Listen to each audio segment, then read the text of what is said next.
오늘은 아침 일찍 톤레삽 호수를 구경하고 맹그로브 숲 쪽배 체험을 한 뒤 무너진 사원 백밀리아를 보고 롤루스 유적지 최대 규모인 박홍 사원에 갔다가 현재 발견된 크메르 유적지 중 가장 오래되었다는 프레아코에 들렀어요. 그리고 마지막에 열기구를 타면서 시엠립의 아름다운 일몰을 감상했어요.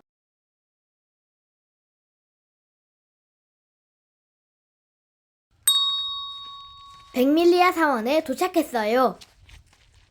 저는 지금 백밀리아 사원에 왔는데 이 나가상이 이 지역에 있는 나가산 중에서 가장 잘 보존된 거라고 해요.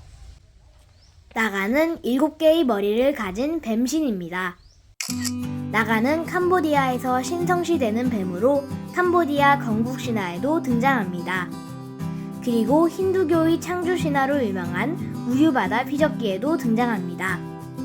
선신인 88명의 대바와 악신인 92명의 아수라가 양쪽에서 나가의 왕인 뱀 바수키를 밧줄 삼아 당기고 있습니다. 이 백밀리아 사원은 다른 사원들과 달리 여태까지 한 번도 복원된 적이 없어서 원래 모습을 그대로 볼 수 있다고 해요. 불규칙하게 무너진 돌들이 쌓여있는 입구는 마치 새로운 세상으로 향하는 문 같아요. 이곳은 천공의 성 라퓨타의 모티브가 된 곳이기도 합니다. 이제 사원 안쪽으로 들어가 봅니다.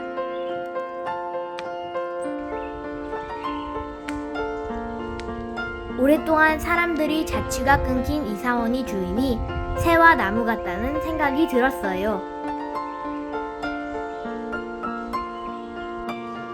예전에는 무너진 사원 곳곳을 탐방하듯 누빌 수 있었다고 하지만 현재는 안전상의 이유로 탐방로가 설치되어 있습니다.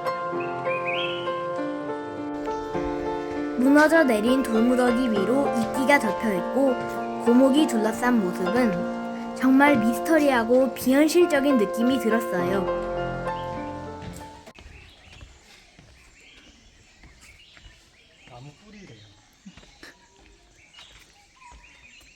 나무 뿌리가 미끄럼져. 뱅은 호수, 밀리아는 연꽃을 뜻하기 때문에 백밀리아의 뜻은 연꽃 연못이며 예전에 사원 내부에 물이 흐르도록 만든 수중사원이라고 합니다.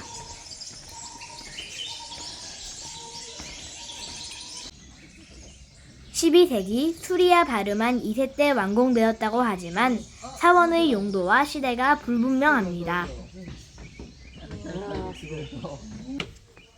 조망 포인트에 올라가 봅니다.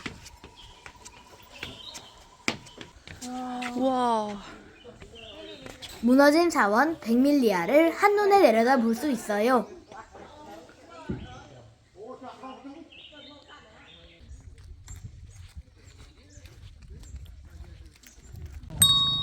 이번엔 박홍 사원에 도착했어요. 박홍 사원은 881년 인드라 바르만 1세가 지은 사원으로 롤루스 지역에 위치해 있습니다. 힌두교와 밀접한 연관이 있는 나가상을 박홍 사원에서도 만날 수 있어요. 중앙 성소까지는 이중해자를 거쳐야 갈 수 있어요. 이런 이중해자는 당시 사원의 위상을 알 수 있는 요소라고 해요.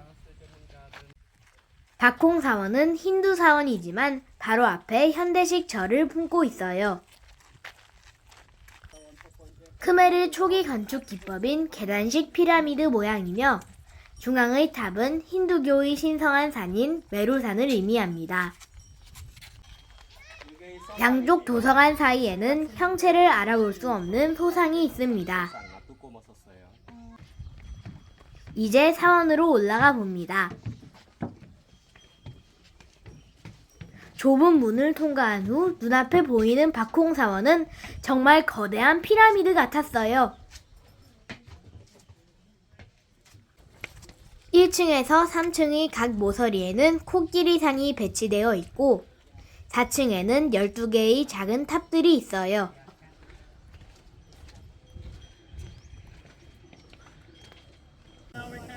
열기구를 타고 내려다본 멋진 박홍 사원의 모습입니다. 사원은 멀리서 볼 때랑 가까이서 볼 때도 느낌이 많이 다른데 위에서 내려다 볼 때가 제일 멋진 것 같아요.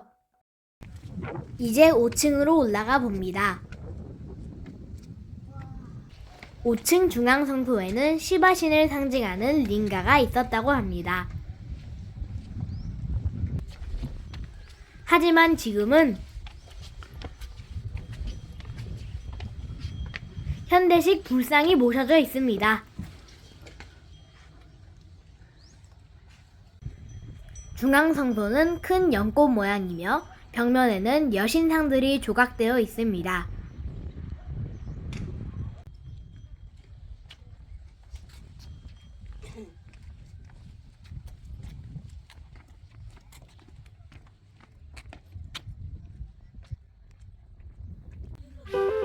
해질녘 박홍사원의 풍경이 정말 예쁘다고 생각했는데 알고 보니 유명한 일몰 명소라고 하네요.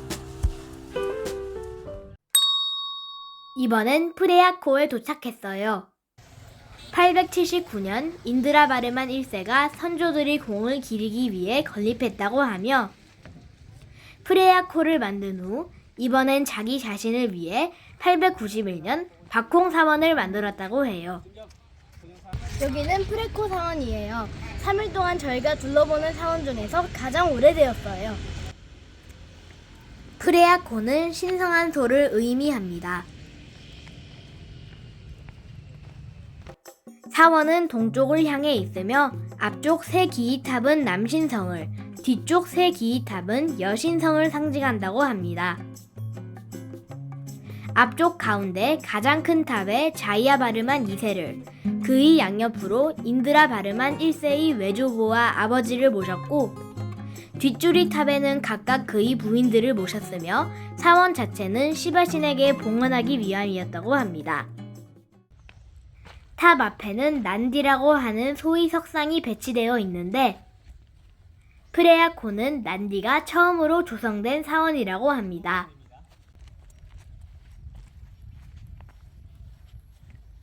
이 소상을 프레코라고 한대요. 프레야코는 벽돌로 된 벽 위에 스투코를 덧바르고 그 위에 조각을 했기 때문에 외부 훼손에 구조적으로 매우 취약할 수밖에 없었다고 합니다. 앞쪽 탑은 남신상 드바라팔라가 새겨져 있고 뒤쪽 탑은 여신상 데바타가 새겨져 있습니다. 문틀을 받치고 있는 이 팔각기둥은 크메르 건축 예술상 가장 아름다운 팔각기둥이라고 합니다. 가문에 조각된 문양의 화려함과 세밀함도 엄청납니다. 뒤쪽에는 앞 왕들에 이어 왕비들의 탑들이 나란히 서 있습니다.